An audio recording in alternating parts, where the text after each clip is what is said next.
विष्णू क्षेत्रातील नित्याने यज्ञ करणारे हजारो ऋषीमुनी, शौनकादी ऋषीमुनी त्या ठिकाणी आपल्या या विश्वाचं कल्याण व्हावं यासाठी त्या ठिकाणी यज्ञ करत होते. तसेच त्या ठिकाणी त्यांचं दररोजचं जे कार्य असतं हे पूर्ण पडल्यावर त्या ठिकाणी सूत नावाचे महर्षी त्या ठिकाणी आले. तेव्हा आलेल्या सर्व त्या सूत मुनींना पाहून सर्व शौनकादी ऋषीमुनींनी त्यांना हात जोडून विनंती केली की आपण सर्वज्ञानी आहात, तसेच म्हणून आपल्याकडून काहीतरी ज्ञान प्राप्त करून घ्यावं की आपल्या चरण कमलांना करतो, तसेच या संपूर्ण विश्वाचं पालन पोषण आणि नंतर संहार सुद्धा कोण करतो हे कृपया आपण आम्हाला कथन करावं. त्यापुढे ते सांगतात की हे मुनी, जे मनुष्य तामस पद्धतीने वागतात की जे स्वतःचं कर्म सोडून किंवा जे कर्म सांगितलेलं नाही, निषिद्ध कर्म सांगितलेले आहे ते कर्म करतात, अशा माणसाला शासन कोण करतं? वर्णाश्रम धर्माची निर्मिती कुणी केली? कारण की 4 प्रकारचे वर्ण सांगितलेले आहेत. मग या 4 प्रकारच्या वर्णाची निर्मिती कुणी केली? भगवंताची प्राप्ती ही मनुष्य कशा प्रकारे करू शकतो? तसेच भगवंताची प्राप्ती मनुष्याला कधी होऊ शकते? तो परमात्मा मनुष्याला कशामुळे प्राप्त होऊ शकतो? तसेच भगवंताचे आजपर्यंत जे जे काही अवतार धारण केले त्या अवताराचं यथातथ्य जसं आहे तसं आम्हाला वर्णन करून सांगा. हे सर्व प्रश्न ऐकून घेऊन सूत म्हणाले, यासाठी मी आपणास साररूप असं हे गरुड पुराण सांगत आहे. त्यामध्ये त्या परमेश्वराच्या, भगवान विष्णूच्या अनेक अनुपम्य अशा लीला भरलेल्या आहेत. हे पुराण प्रारंभी सर्वात आधी भगवान विष्णूंनी हे गरुड पक्षाला सांगितलेलं आहे आणि या गरुड पक्षाने आपल्या वडिलाला म्हणजे महर्षी काश्यप नावाच्या ऋषींना सांगितलेलं आहे. त्याच्या पुण्याचा प्रचार झालेला आहे. सर्व देवदेवतांचे प्रमुख देव म्हणजे भगवान नारायण हे आहेत. कारण की शिव आणि विष्णू यांच्यात भेद सांगितलेला नाही, भेदाभेद त्यांच्यात येत नाही. म्हणून नारायण हे जन्मरहित आहेत आणि मृत्यूरहित आहेत. कारण की ज्यांचा जन्म होत नाही त्यांचा मृत्यू कधीच होत नाही. परंतु भक्तांचं रक्षण करण्यासाठी, धर्माचं संस्थान घडण्यासाठी, अधर्माचं निखंदन करण्यासाठी त्या परमात्म्याने अनेक अवतार धारण केले. मुख्यतः आपल्याला 10 अवतार सांगितलेले जातात, पण त्या परमेश्वराने मूळ बघता 24 अवतार धारण केलेले आहेत. त्या परमात्म्याला अनेक असे नावे सुद्धा आहेत. अधर्माचे निखंदन करून धर्माचं त्यांनी अवतार धारण करून उत्थान घडविलेलं आहे. त्यापुढे ते सांगतात की त्या परमेश्वराने, श्री नारायणाने पहिला जो अवतार घेतला हा कुमार रूपाने अवतार धारण केला होता, ज्यामध्ये तो प्रत्यक्ष भगवंत जो आहे हा मूर्तिमंत डोळ्यासमोर दिसत होता. या रूपाने त्याचा अवतार धारण केलेला होता. त्यावेळी त्यांनी या कुमार रूपात त्यांनी ब्रह्मचार्य व्रताचं कठोर पालन केलं होतं. हे कठोर पालन जे आहे, आता ब्रह्मचारी माणसाला सांगितलं की 7 घरीच भिक्षा मागायची, जास्त घरी भिक्षा मागायची नाही, जेवढं मिळेल तेवढंच खायचं. झोपताना गादी पलंग उशी याची काही गरज पडणार नाही. तसेच जे कर्म आपल्याला नित्यानं सांगितलेलं आहे हे कर्म दररोज नित्य नेमाने झालंच पाहिजे. हे ब्रह्मचार्य व्रताचं जे पालन असतं हे त्या परमात्म्याने कुमार रूपात जेव्हा धारण केलं होतं त्यावेळी त्यांनी ते सांगितलेलं होतं. दुसरा जो अवतार आहे हा त्या परमात्म्याने वराह रूपाने अवतार धारण केला होता. वराह म्हणजे आताच्या काळात जर म्हणायचं गेलं तर शरीर माणसाचं, पण मुख जे आहे, तोंड जे आहे हे डुकराचं होतं, 2 दात बाहेर आलेले. हे अवतार त्यांनी धारण याच्यामुळे केला होता की या पृथ्वी तलावर हिरण्याक्ष नावाचा एक दैत्य राक्षस होता. त्याने ही पृथ्वी रसातळात म्हणजेच पाण्यात विसर्जन केली होती. अनेक 4 प्रकारचे वेद, 6 शास्त्र आणि 14 पुराण, 18 पुराण सांगितलेले आहेत, पण महाभारत, भागवत यांची निर्मिती झालेली नव्हती. त्यामुळे 14 पुराण जे आहेत यांनी त्या समुद्रात त्यांना विसर्जन केलं होतं. त्यावेळी त्या परमात्म्याने हे वराह रूप धारण करून ती पृथ्वी जी आहे ही आपल्या नाकाच्या शेंड्यावर उचलून धरलेली होती. त्यानंतर त्या परमात्म्याने अनेक दिव्य वर्ष जे आहे ही पृथ्वीचा सांभाळ पालन पोषण त्यांनी तेव्हा केलेलं होतं. तिसरा जो अवतार आहे या परमात्म्याने नारद या रूपाने घेतला होता. याच अवतारात त्या परमात्म्याने निष्कर्मतेचं महत्व पटवून दिलं. कारण की कोणतंही काम केलं किंवा कोणतंही कर्म असलं तरी ते परमेश्वराला अर्पण करावं. आपल्यावर अनेक जणांचे ऋण झालेलं असतं. जसं देवाचं ऋण आहे आपल्यावर, आपल्या आई वडिलांचं ऋण असतं, आपल्या ऋषी मुनींचं ऋण असतं आपल्यावर.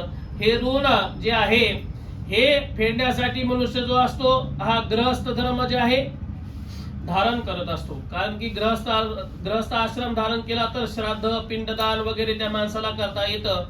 जो गृहस्थ आश्रमात नसतो अशा माणसाला ते पिंडदान हे करता येत नाही. निष्कर्मतेचं महत्व जे आहे की कोणतंही काम केलं ते परमेश्वराला अर्पण करावं. त्या परमेश्वराचं नाव जे आहे हे आपल्या मुखातून सतत घेत जावं. हे जे आहे त्या परमात्म्याचं तिसऱ्या अवतारात त्यांनी सांगितलेलं आहे. चौथा अवतार जो आहे हा नर आणि नारायणाचा आहे.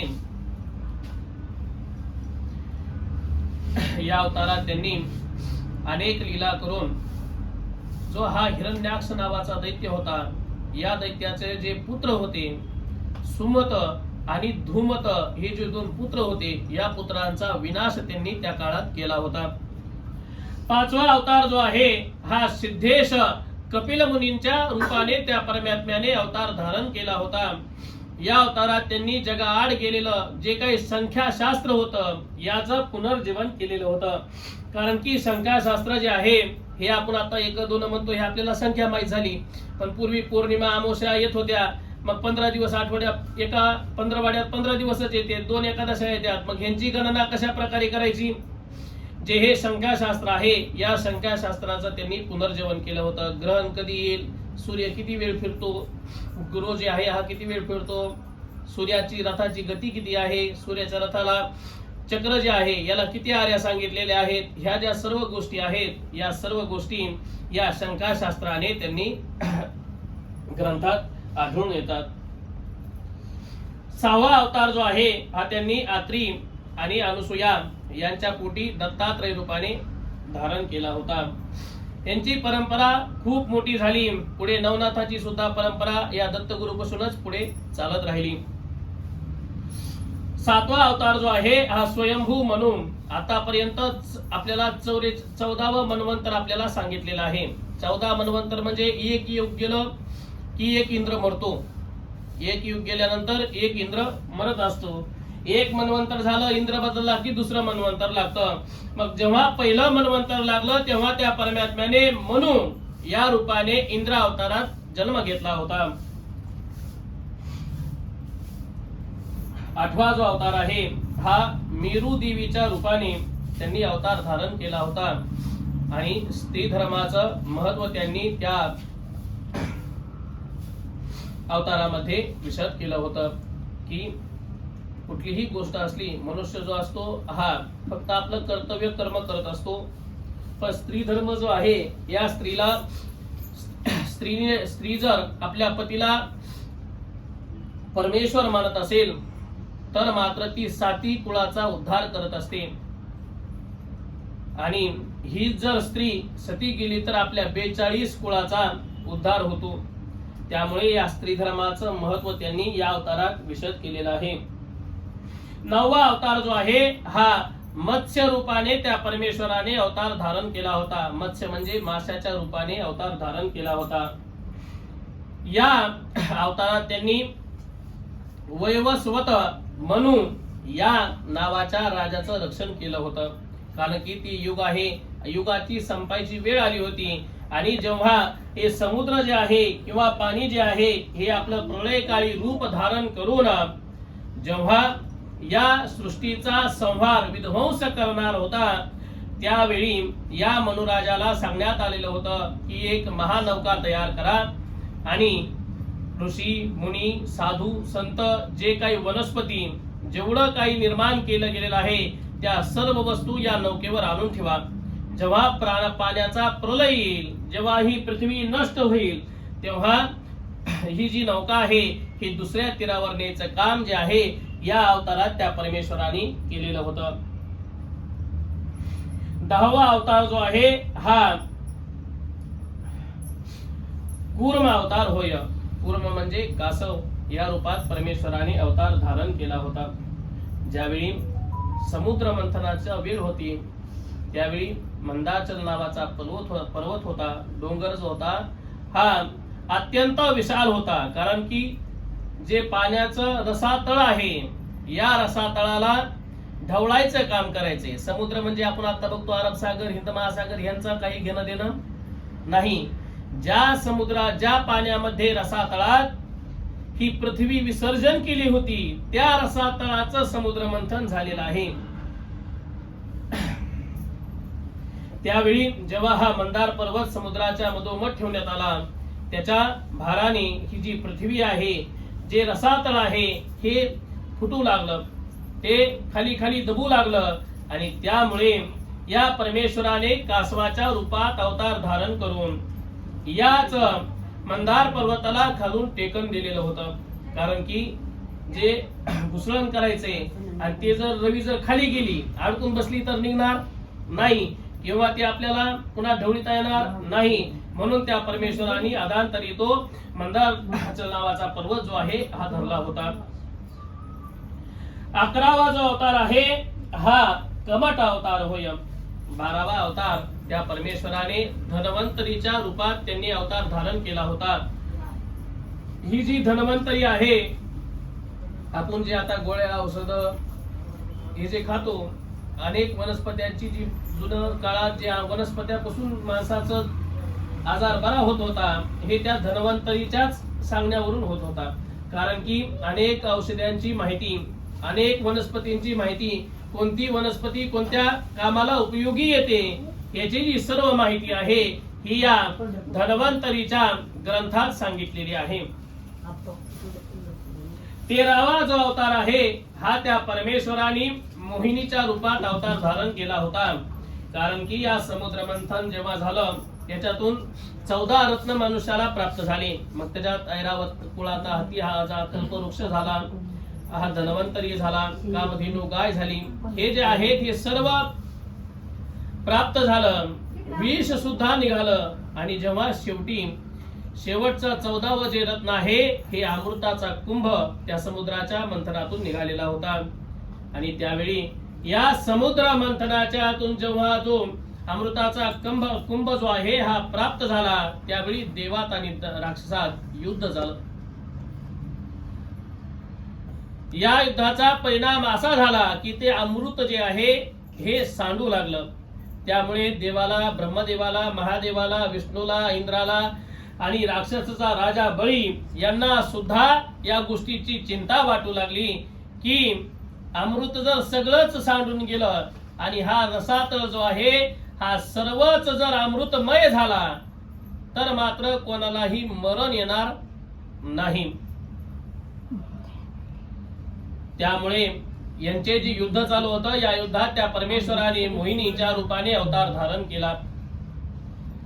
देवाला आणि राक्षसाला समान अमृत प्राप्त व्हावं यासाठी त्यांच्या हातात तो कलश देण्यात आला. आणि तो कलश दिल्यामुळे जेव्हा हे राक्षस आणि देव जे आहेत हे स्नान करून त्या ठिकाणी येऊन जेव्हा पंक्तीत बसले तेव्हा अमृत देचा जो कार्यक्रम आहे हा सुरू झाला. अमृत देता देता चंद्र आणि सूर्य यांच्यामध्ये हा जो राहू आहे हा या दोघांच्या मधोमध येऊन बसला. अमृताचं पान त्या राहूने सुद्धा त्या ठिकाणी केलं. एक थेंब जो आहे हा त्याच्या शरीरामध्ये गेला आणि हे चंद्र आणि सूर्य यांच्या लक्षात आले. यांच्या लक्षात आल्यामुळे त्यांनी परमात्म्याला सांगितले. त्या परमात्म्याने एका क्षणात सुदर्शन चक्राने त्या राहूचं जे आहे शिर वेगळं केलं, डोकं वेगळं केलं आणि धड जे असतं हे वेगळं करून दिलं. पण अमृताचं पान केल्यामुळे त्याला मृत्यू आला नाही. आणि याच गोष्टीचा या चंद्र आणि सूर्याने सांगितल्यामुळे आपल्याला चंद्र आणि सूर्य ग्रहणाचा काळ लागतो, वेद लागतात.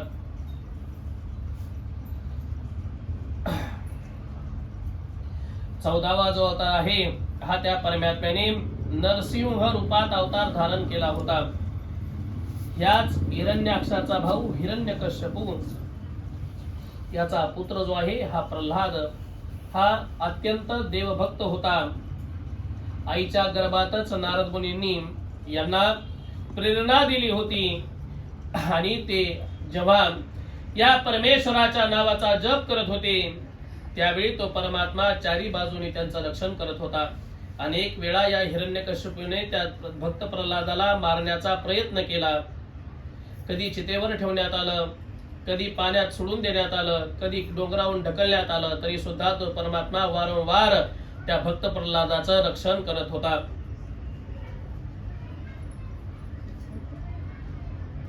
आणि त्याच वेळी जेव्हा या प्रल्हादाच्या भक्तीमुळे तो परमात्मा प्रसन्न होऊन एका खांब्यातून प्रगट झाला आणि तोच अवतार जो आहे हा नरसिंह अवतार आहे. याच अवतारात या हिरण्यकश्यपूचा भगवंताने पोट फाडून त्याचा वध केला होता. कारण की त्याला वरदान प्राप्त झालेलं होतं की कुठल्याही शस्त्राने अस्त्राने दिवसा रात्री पहाटे कुठल्याही पशु पक्षीकडून तो मारला जाणार नाही, मनुष्याकडून मारल्या जाणार नाही, कुठल्याही देवाकडून मारल्या जाणार नाही. आणि त्यामुळेच त्या परमात्म्याने अवतार धारण केला होता. शरीर जे आहे हे नरसिंह रूपाचं माणसाचं शरीर होतं आणि मुख जे आहे हे सिंहाचं मुख होतं. त्याच नखाने, कारण की नख हे शस्त्र सांगितलेले नाहीत आणि त्यामुळे त्या नखाने त्यांनी त्यांचं पोट फाडून जे आहे हे वध केला होता.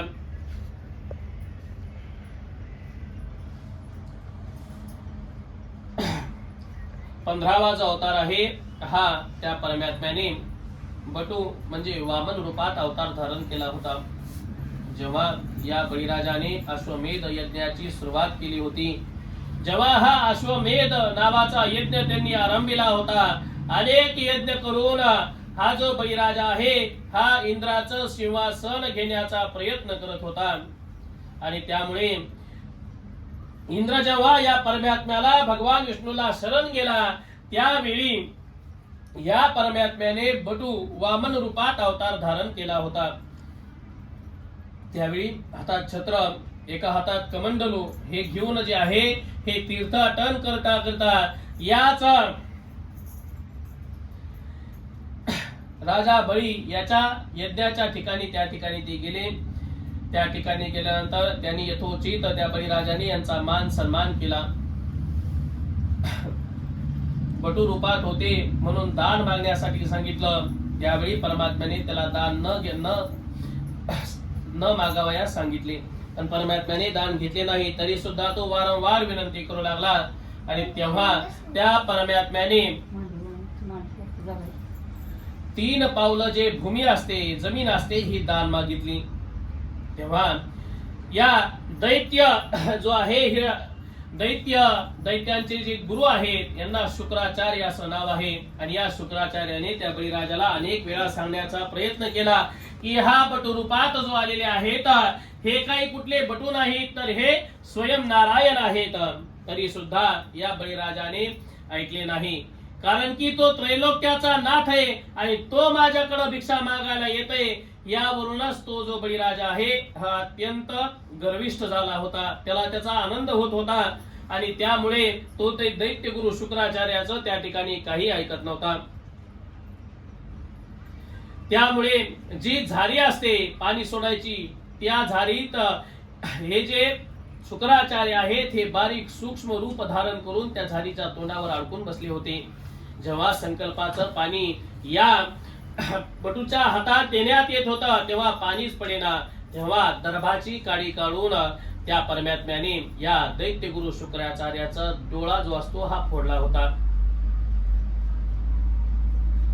नंतर 3 पावलं भूमी दानाचा संकल्प झाला. या परमात्म्याने एका पावलात सर्व जी पृथ्वी आहे ही मोजून घेतली. दुसऱ्या सर्व अंतरिक्ष आहे हे सर्व मोजण्यात आलं. पण तिसरा पाऊल ठेवायला जागा सुद्धा उरली नाही. तेव्हा याच बळीराजाने स्वतःच मस्तक जे आहे त्या परमेश्वराच्या चरणाला वाहून दिलं. माझ्या मस्तकावर पाय ठेवा हे सांगण्यात आलं. तेव्हा त्या परमात्म्याने त्यांच्या डोक्यावर पाय ठेवला. तेव्हा ते पाताळात गेले. हा जो बळीराजा आहे याच्या भक्तीमुळे तो परमात्मा अत्यंत प्रसन्न झाले. आणि तेव्हा याच बळीराजाला त्या परमात्म्याने वर मागावया सांगितले. जेव्हा या बळीराजाने वर मागितला तेव्हा त्या बळीराजाने वर असा मागितला की आपण मला या रसातळात पाठवलेला आहे, पाताळात पाठवलेला आहे. मग या पाताळात आपण सुद्धा माझ्यासोबत चला. तेव्हा परमात्मा त्याची भक्ती पाहून तथास्तु म्हणून जे आहेत पाताळात गेले होते. त्यामुळेच आपल्याला आता चातुर्मासाच्या 4 महिन्याचा कालावधी लागतो. त्याच्यात जी आषाढी एकादशी येते या एकादशीला देवशयनी एकादशी असं म्हणतात. कार्तिक वारी येते तिला देव उत्थायनी एकादशी म्हणतात. आणि जेव्हा ही देव उत्थायनी एकादशी येते त्याच्यानंतरच आपण तुळशीचं लग्न लावतो. तेव्हा आपण म्हणतो उत्तिष्ठ उत्तिष्ठ गोविंद उत्तिष्ठ गरुडध्वज उत्तिष्ठ कमलाकांतम त्रैलोक्यम मंगलम कुरु. कारण की त्या परमात्म्याने जर रक्षण केलं नाही तर या पृथ्वीचा विध्वंस व्हायला एक क्षण सुद्धा लागणार नाही.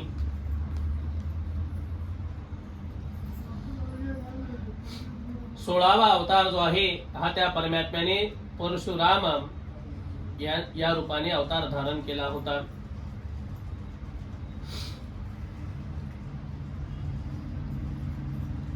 या अवतारात त्यांनी जे उन्मत्त झालेले क्षत्रिय राजे होते यांचं निखंदन करून ही पृथ्वी जी आहे ही 21 वेळा निक्षत्रिय केली होती.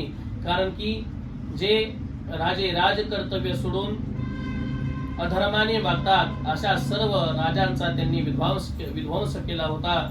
आणि ही पृथ्वी जी आहे ही काश्यप नावाच्या ऋषींना 21 वेळा दान करण्यात आली होती. 17वा अवतार हा पराशर नावाच्या राजाच्या रूपाने त्यांनी अवतार धारण केला होता. आणि याच पराशर आणि कोळी कन्या सत्यवती हिच्यापासून व्यासांचा सुद्धा जन्म झाला. हे व्यास सुद्धा त्या परमात्म्याचेच जे आहेत स्वरूप आहेत. याच व्यासांनी 4 वेद 6 शास्त्र 18 पुराण आणि 64 कला हे जे आहे हे लिखित स्वरूपात आपल्याला आतापर्यंत जे प्राप्त होतं हे त्या व्यास महर्षींचीच आपल्यावर झालेली एक कृपा आहे. 18वा अवतार हा नरदेहाचा. 19वा अवतार जो आहे हा त्या परमात्म्याने श्रीरामाच्या रूपात अवतार धारण केला होता. त्यांनी राक्षसांचा रावणाचा नाश केला. नंतर 20वा जो अवतार आहे हा त्या परमात्म्याने बलराम आणि कृष्ण या अवतार धारण केला होता. याच्यात अनेक अधर्माचाराने वागणाऱ्या माणसाचा त्यांनी निखंदन करून या पृथ्वीवर जे आहे धर्माची स्थापना केली होती. नंतर या कलियुगामध्ये बुद्ध रूपाने त्यांनी अवतार घेतला. कलियुगाच्या शेवटी या कल्की नावाने त्या परमेश्वराचा अवतार होईल आणि पुढील कार्य जो आहे हे सिद्धीस जाईल. भगवान विष्णूने असे अनेक अवतार धारण केलेले आहेत आणि त्या परमात्म्याने अधर्माचं निखंदन करून धर्माचं उत्थान घडविलेलं आहे. कारण की आपण धर्म म्हणतो पण मुळात धर्म जो आहे हा नीती मार्गाने वागणे म्हणजेच धर्म आहे. धर्म काय अशी दुसरी जगाच्या वेगळी गोष्ट सांगितलेली नाही. जे आपल्या शास्त्रात पुराणात सांगितलेलं आहे की असं करावं तसं करू नये, हे करू नये, हे खाऊ नये, ते करू नये, ह्या ज्या गोष्टी आहेत ह्या अधर्माने वागणे म्हणजे या न सांगितलेल्या गोष्टी करणे. धर्माने वागणे म्हणजे जे सांगितलेल्या गोष्टी आहेत त्या करणे. ह्या ज्या याच्यामुळे धर्माचं स्थापना होणे हे गरजेचं आहे. त्या परमात्म्याचे हे जे अवतार आहेत या प्रत्येक अवताराचं त्यांनी नावात सुद्धा रूपांतर केलेलं आहे की ओम केशवाय नारायण माधव गोविंद विष्णवे नमः वसुधाय नमः त्रिविक्रमाय नमः वामनाय नमः श्रीधराय नमः ऋषिकेशाय नमः पद्मनाभाय नमः दामोदराय नमः संकर्षणाय नमः वासुदेवाय नमः प्रद्युम्नाय नमः धन्य नमः पुरुषोत्तमाय नमः दोक्षजाय नमः नारसिंहाय नमः अच्युताय नमः जनार्दनाय नमः उपेंद्राय नमः हरये नमः आणि शेवटी श्री कृष्ण परमात्मने नमः की जे मनुष्याने करावं ते त्या परमेश्वराला जागोजाग अर्पण करावं. सुतांनी सांगितलेल्या या दिव्यवाणीमुळे या शौनकादी ऋषीमुनींची जी उत्कंठता असते ही आणखीन दाटून आली. त्यांना अधिक ज्ञान प्राप्त करून घ्यावा यासाठी ते नम्र भावनेने सुतांना म्हणाले, कृपया गरुड पुराणाची निर्मिती कशा प्रकारे झाली याची सविस्तर माहिती आपण आम्हाला सांगावी ही विनंती. जेव्हा सूत म्हणाले, हे विप्रन हो, काही मुनींना घेऊन एकदा मी तीर्थयात्रा करिता बद्रिकाश्रम या ठिकाणी गेलेलो होतो. त्या ठिकाणी मला व्यास महर्षींचा दृष्टांत झाला.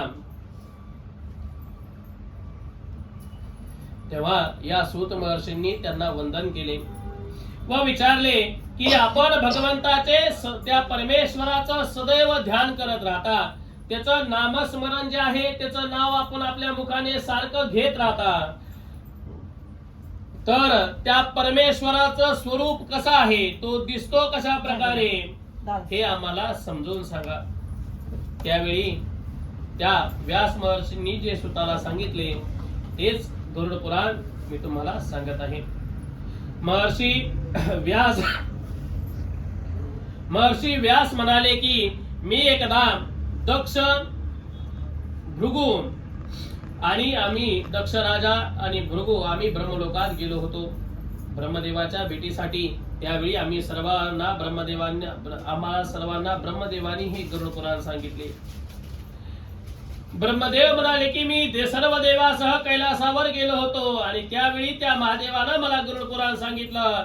त्यापुढे महादेव सुद्धा सांगतात की मी सर्व देवासह वैकुंठ लोकात गेलो, की ह्या गरुड पुराणाची निर्मिती झाली, गरुड पुराण सांगण्यात आलं. पण ह्याची जी आहे याची प्रचार प्रसार कशा प्रकारे व्हावा हे जे सांगितलेलं आहे हे यथातथ्य आहे का, शास्त्राला धरून आहे का, हे जाणण्यासाठी आम्ही वैकुंठ लोकात त्या ठिकाणी गेलो होतो.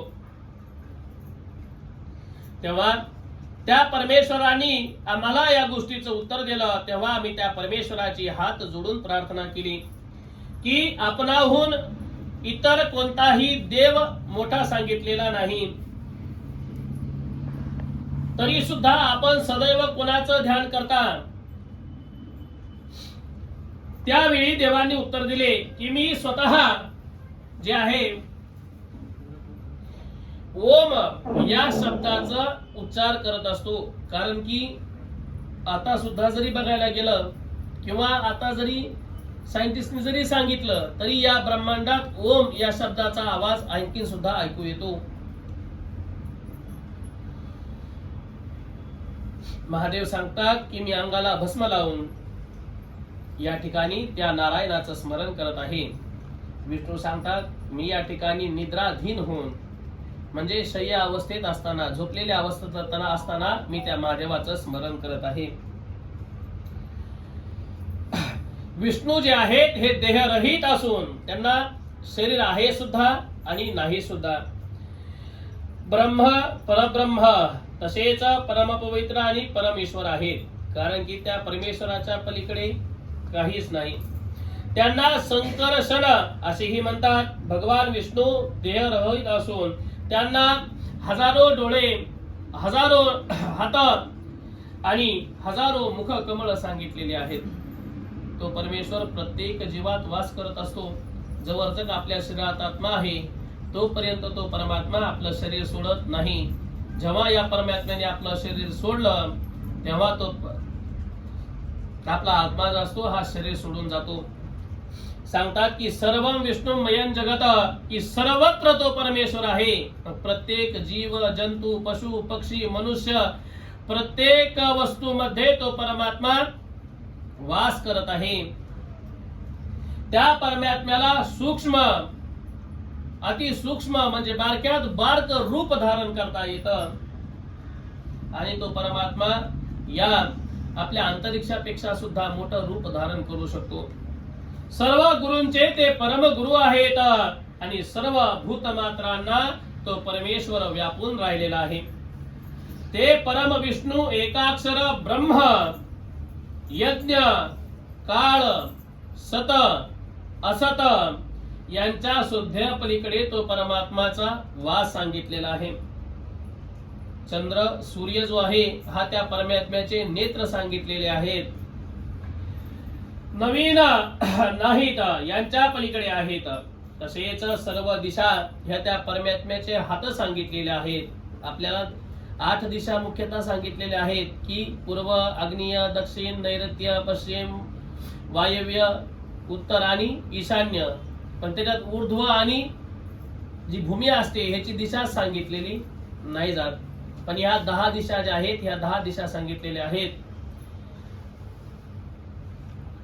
अग्नी जो आहे हा त्या परमात्म्याचं मुख सांगितलेलं आहे. सर्वच दिशा त्याच्या भाऊ आहेत. तिन्ही लोक जे आहेत त्या परमात्म्याच्या उदरात म्हणजे पोटात वास करत असतात. पवन आपण जे श्वास घेतो हे त्या परमेश्वराचा उच्च श्वास आहे. मेघ म्हणजे ढग जे आहेत हे त्या परमेश्वराचे केस सांगितले आहेत. या पृथ्वी तलावर जेवढ्या काही नद्या वाहतात, पवित्र गंगा नदी आदी नद्या वाहतात, ह्या सर्व नद्या त्या परमेश्वराच्या शरीरातील नाड्या सांगितलेल्या आहेत. अशा प्रकारच्या अनंत विष्णूचं मी सदैव ध्यान करत असतो असं जे आहेत शंकर जे प्रभू आहेत हे ब्रह्मदेवाला, दक्ष राजाला आणि भृगु महर्षीला सांगतात. हा अनंत परमेश्वर सर्व विश्वाचं आदी स्वरूप आहे. कारण की आपण म्हणतो मूळची शक्ती कोणती आहे. मग या मूळच्या शक्तीपासूनच मनुष्य उत्पन्न झाला. त्याच मूळच्या शक्तीपासून ब्रह्मदेवाची उत्पत्ती झाली. त्याच ब्रह्मदेवामुळे हे सृष्टीची निर्मिती झाली आणि त्याच्यामुळेच आपण जे आहेत या पृथ्वी तलावर, रसा तलावर आपण काय करतो, फिरत राहतो.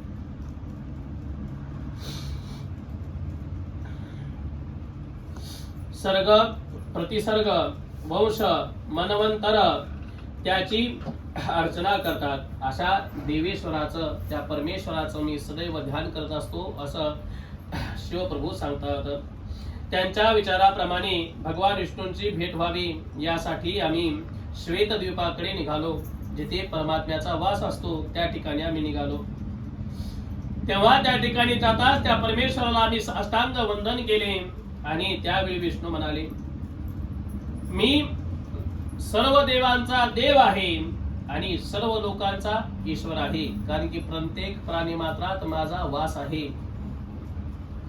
माझे अंतःकरणापासून जो व्यक्ती ध्यान करतो, दिवसातून कमीत कमी एकदा तरी त्या परमेश्वराचं नामस्मरण करतो, ते केलेल्या आपल्या आयुष्यातील सगळे पाप जागेच्या जागी नष्ट करून टाकतात. या संपूर्ण विश्वाचं आदी बीज मीच आहे. प्राणी मात्रांना परमगती सुद्धा मीच देतो. शिवरूप देखील मीच आहे आणि शक्ती रूप देखील सुद्धा मीच आहे. कारण की शक्तीची उत्पत्ती ही त्या परमेश्वरापासून झाली. सर्व प्रकारचे दिव्य मंत्र, तंत्र, यंत्र हे सर्व माझ्यापासूनच पुढे चालू राहतात. शिवरूप देखील मीच आहे. तसेच तिन्ही लोकही मीच आहे. मी सज्जनांचं रक्षण करत असतो. परमात्मा जो आहे हा धर्माचं मूळ आहे. विश्वातील ग्रह, तारे सर्व जो आहे हा त्या परमात्म्यापासून उत्पन्न झालेले आहेत. जो त्या परमात्म्याला सर्वत्र पाहतो त्याला तो परमात्मा प्राप्त होतो. धर्मातील नीतीप्रमाणे जो आचरण करतो त्याला त्या परमेश्वराची प्राप्ती होते. प्रारंभी गरुड पक्षाने या परमेश्वराची आराधना, उपासना त्यावेळी केलेली होती. हा जो गरुड आहे हा काही